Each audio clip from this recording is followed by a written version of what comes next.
Video disclaimer. I am not harassing a specific group of people in this video. I am merely sharing my opinions. Thank you. Here are 3 reasons why story mode games are trash, bro. Number 1, 0 replay value on a story mode game. Once you beat the story mode, then what, bro? You gotta buy a new game or you stuck in the same cycle of playing the same weak-ass story mode over and over again. Number 2, you're not competing against anybody that's real. You can't sit here and tell me playing against the AI, you're considering that competitive gamer. If you ever played somebody who was actually good at 2K, somebody who was actually good at Madden, a real compy player, you wouldn't even get a first down. You probably couldn't even score a bucket. Number 3, y'all sit in cutscenes for majority of the time y'all playing the game anyway. You might as well go watch a movie, bro. You sitting in cutscenes, barely even playing the game. Then, y'all don't even get to choose y'all gaming path. Y'all are locked into one path that you gotta go. This right here is a ball and gun gamer, a closed-minded individual with a lack of intelligence and imagination. Please do not be this guy. Before we dive into this video, I want to make it clear there is nothing wrong with playing games that only have balls and guns in them. If that's what you enjoy, then so be it, but it becomes a problem when you have this dismissive nature to the rest of the gaming community and industry. These gamers roam planet Earth saying things like,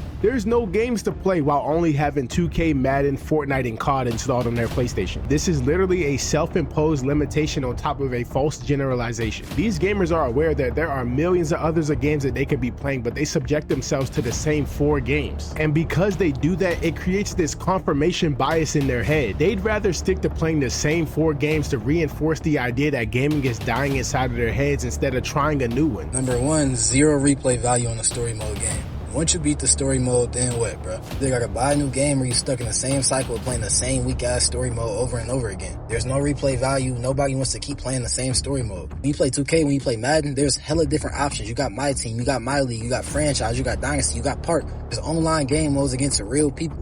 Not final boss Elden Ring AIs, bro. His first argument is that there's 0 replay value in story mode games. Now, I could give you 100 reasons on why that's not true, but I'm gonna give you 3. Let's say you're playing a game like The Walking Dead Telltale. There are many ways the story can go based on the decisions that you make inside the game, so only playing it once would be limiting your experience. That's where the replay value comes from. Some story mode games won't allow you to visit certain locations or use certain weapons because you didn't meet the requirements on the first playthrough. So when you replay the game, now you can experience those things that you didn't do on your first try, giving it its replay value. And if you're playing a game like a Souls game, you could simply replay the game trying it with a different build or a different strategy. Again, there's more reasons, but I digress. 2K and Madden do give you multiple game modes to play, but his point shifts to story mode games are trash because you can't play against nobody online. There is genuinely no logical bridge between those 2 statements. Like, when I tell you I'm not trying to be rude in this video, bro, it's just these ball and gun gamers have room temperature IQ. To say something like this is just appealing to your own preference. Again, that's not inherently wrong, but when you're arguing something objectively, you can't do it from a subjective bias. Number 2, you're not competing against anybody that's real. You can't sit here and tell me playing against the AI, you're considering that competitive gamer. If you ever played somebody who was actually good at 2K, somebody who was actually good at Madden, a real compy player,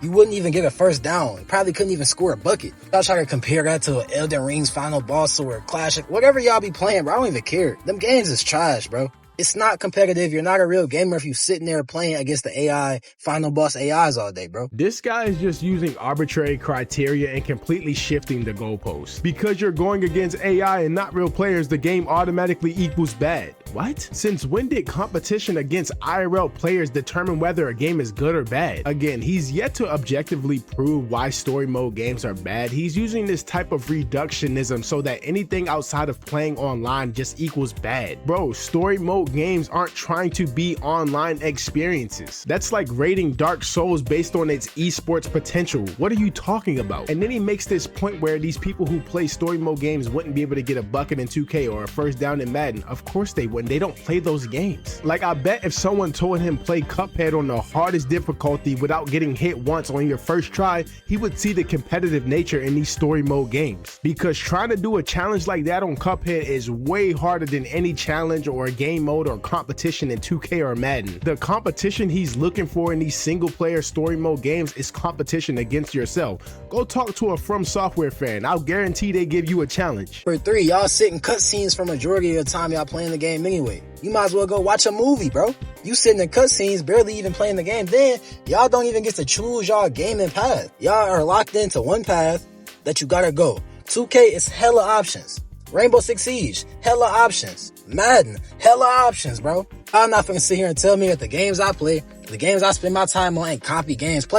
One of y'all play me in 2K or play me in Madden for some money. On God, I'm gonna scrape y'all, bro. And I'll hop on y'all games and I'll scrape y'all games too. But nobody, y'all play on monitors, put your headphones on and think you so much better than everybody else because I play on a TV and I play sports games. I'm a sports gamer, bro. I'm sorry. Like for part 2, bro. Again, this is just ignorance. Yes, we're locked into one path as a whole. That's what a story mode game is. I'm starting to believe this guy doesn't know what the word story actually means. It's literally a narrative account of connected events, bro. It's not that hard to understand. 2K and Madden also don't have hella options. A vast majority of 2K players only play My Career, and a vast majority of Madden players only play MUT. Let's be real. Bro, some of my favorite competitive fighting games of all time, MKX, Fighter Z, and Tekken, bro, and they have way higher competitive ceilings than 2K or Madden. Alright, I don't know if it's just me, but video games have fallen off.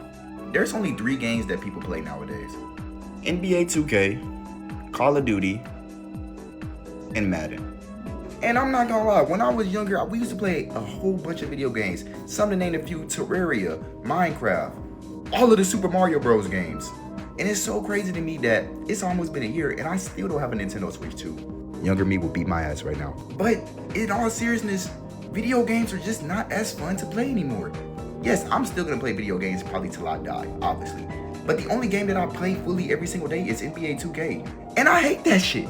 But younger me would play so many games: the Lego games, the Jurassic World games, spin-off games, Toy Story 3 video game. Real ones know. But nowadays, I just find myself playing the big 3. Gaming, PvP shooters, and sometimes if a goated adventure game drops, like Spider-Man 2, well, that shit was kind of a bust, I'll play that game. But I don't really play video games like I used to. And maybe it's me getting older. But I know the younger demographic, all they play is Roblox. So it's not that many creative games being made right now. And I know with artificial intelligence coming out, that game developers are kind of screwed because of the RAM prices and stuff going on right now. And it's kind of going to be hard to produce video games. And then some of these games are going to be AI generated now. But what happened to fun video games to play? When is there going to be another big game that everyone plays that's actually fun and enjoyable? Because right now, video games are kind of boring. So this second video isn't as bad because this dude genuinely seems open-minded, and he said that he used to play a vast majority of games growing up, but then he concludes by saying that he finds himself playing the same 3 games over and over. I'm not going to attack him like I did the first guy because I think there's more nuance here. I think the gaming industry has forced some players like him into being one-trick ponies and playing the same games over and over. Like, the gaming industry is no doubt at an all-time low. That we cannot argue. It's just oversaturated with the same video game copies, remakes, remasters, and there's no more original ideas. And this guy's take on Nintendo, in my opinion, serves as justification for that. Like, I think many people can agree with me when I say Nintendo just isn't it anymore. Like, the last console I bought from them was a 3DS XL. I don't even think I bought it. I think my mom bought me it, bro. I was a kid. And then my second favorite console of all time is the Wii. And honestly, in recent years, what has Nintendo done for its fan base and community? Overcharge them, scam them, and underdeliver? But don't you worry, Nintendo. I got a video coming for y'all soon. But seriously though, this guy even says that his younger self would beat him up if he could see the new version of him. I think the gaming industry now is turning old gamers who used to play all this variety of stuff into these mindless gun and ball gamers. And unless you're self-aware like me and you watching this video, you will fall into the mindless loop of playing Shooter Hero, Copy 900, 2K, Madden, and GTA. Because those games are the only games that get hyped by these content creators, these streamers, and these companies. Like, these corporate gaming companies have this evil, greedy, systemic approach to gaming, and it's just ruining all of it. I think it's important for gamers like him who used to find themselves playing a large variety of games to go do their research and invest in these niche specific indie companies, because they're the ones producing these good games in 2026. These big AAA companies, not so much, bro. Don't get caught up in what they're doing. These AAA companies nowadays are scared to push the boundaries. They're scared to offend people. They won't give us a grounded story, and they're just for greed and money. So I want want to wrap this video up by saying nobody's saying that you can't enjoy sports games or shooters. If you like Call of Duty and you like 2K and those are your two favorite games of all time, play them, but don't let them limit your experience in gaming. Don't let Call of Duty, Black Ops 7 and 2K26, two of the worst out of their entire franchise, be the reason that you view gaming as dying or dead or boring. You can't sit here and play the same 4 games, ignore the entire industry, then turn around and say gaming is dead or there's nothing else to play, because that's not a gaming problem, that's a you problem. Because when you actually step outside your bubble, you may find some games that you actually like. I was a victim of this. I only used to play fighting games and sports games, bro. Those were my only games. Then I started playing games like Cuphead. That is one of my favorite games. I platinumed the game, bro. I love that game. But you'll never experience that feeling if you keep trying the same things over and over. And stop treating your preferences as if it's facts. But look, y'all, that's all I got to say. If you enjoyed the video and you like the breakdown, be sure to like the video and comment down below what you think. And subscribe to the channel if you're new. Please, bro. That's all I ask. Please and thank you. Subscribe. I'm out of here.